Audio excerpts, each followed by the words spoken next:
chess set, which was in Manila, and it was delivered to Baguio 1 hour before the game. They had to ask professional driver, racer, to come from Manila to Baguio, 350 kilometers. The mountain road. He made it in 3 hours, just to be 1 hour before the game. That's fast.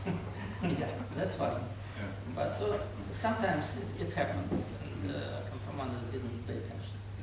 But here, of course, I don't know the background of their negotiations as part of commanders and short. What has happened? So probably they didn't want what they didn't want. I don't know what they didn't want, because financially at that time players didn't pay any commission to FIDE. So organizers paid all additional payments. So 20% happened to appear as a result of our how to say, quarrel with Kasparov, and so world champion and challenger became bigger, and then Kempfermanis used this possibility, and then he invented this commission, which is still existing. Now players pay 20% commission to FIDE, but in my time, when I was drunk without Kasparov, of course he would never enter with this condition. And so I just accepted this.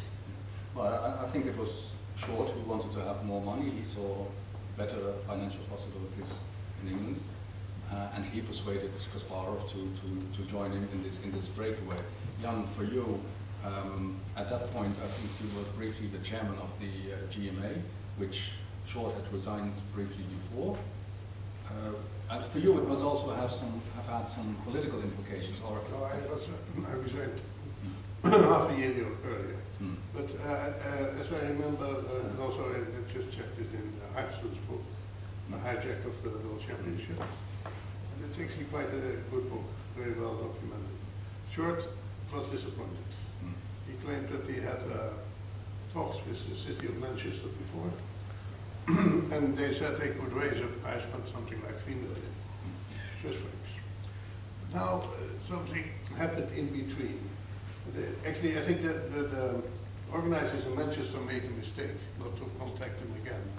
That the prize fund was considerably lower. And FIDE made a mistake because they had a deadline for the bids, and actually they had 2 bids, one from Santiago, somewhere in Spain, and another bid. But both bids were not. Santiago de Compostela. Yeah, yes, that is correct. Yeah. And both bids were not complete, so they were not valid. But because they were rejected, and there was a new deadline.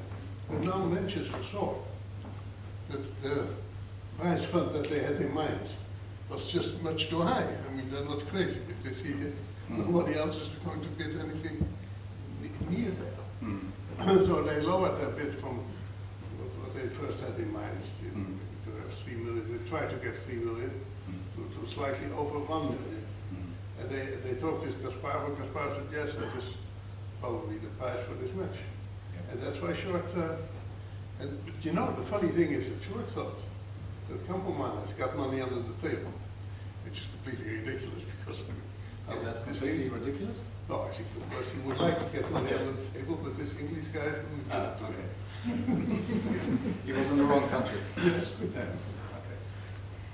So then suddenly there is it was called a World Championship by many people to distinguish it from the PCA Championship.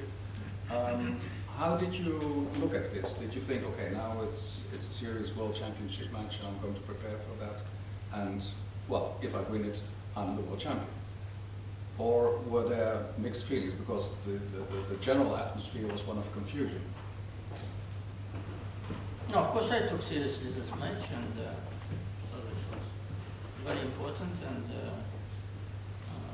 so Jan played on a very high level, so it was, besides the world title, this match was very interesting and important for me, and I prepared very seriously.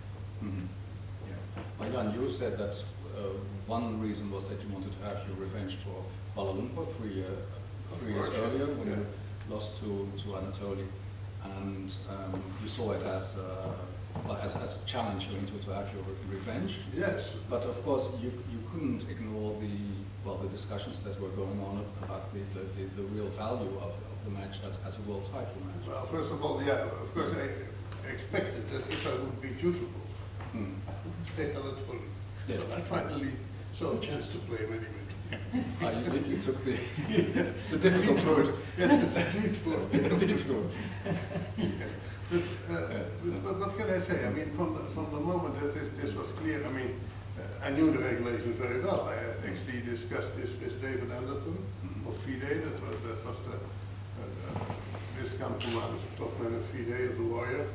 He knew very well. You know, we had the experts commission, the 2 members of GMA, 2 members of FIDE, and Kasparov, who's a world champion. You know, it's very funny. Kasparov was very strongly against this experts commission. But once it was established, he was very actively involved in it. So something very strange, actually. So I knew that, of course, this is going to happen. And I talked to Campo. Campo said, yeah, well, I could just look at the regulations, and we have to organize this match. Of course, there was, I had no doubts that I would do it. But that, of course, I was also concerned, and same as Anatoly, how can I get the prize fund for such a match? Public opinion, well, we should find some ways to make this happen in a good way.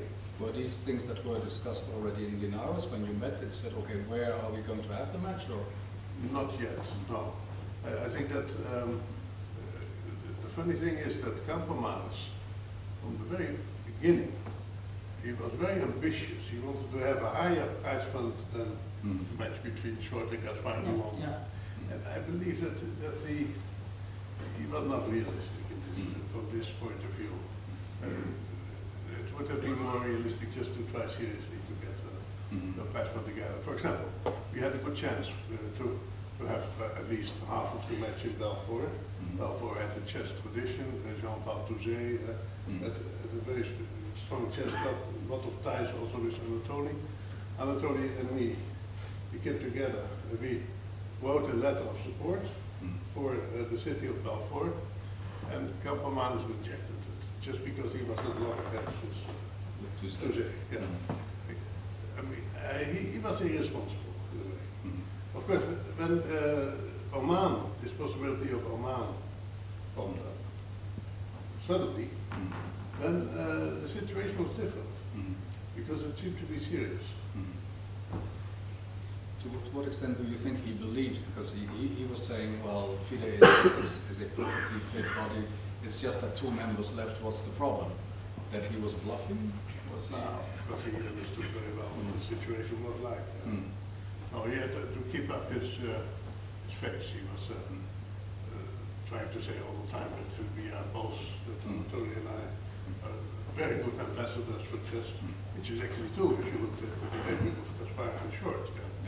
So, well, this is what happened. That you also started to defend the match. He said, "Well, okay, I cannot understand Kasparov. He breaks away, but what does he need Short for? If he wants to play outside of FIDE, then just play anyone you want." But you know what happened actually in between?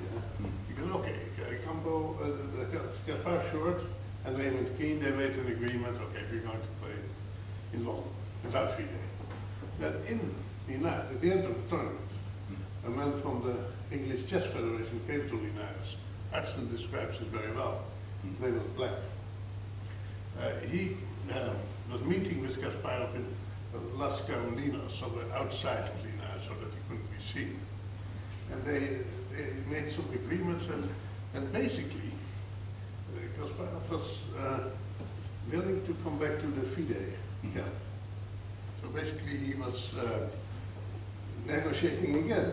He would get increased price fund from Manchester, and he would get some sort of sponsor deal, personal sponsor deal. This was not for Short, no. And later on, Professor Keane, and they continued negotiations in London with Campomanes and the people from Manchester, they seem to come to the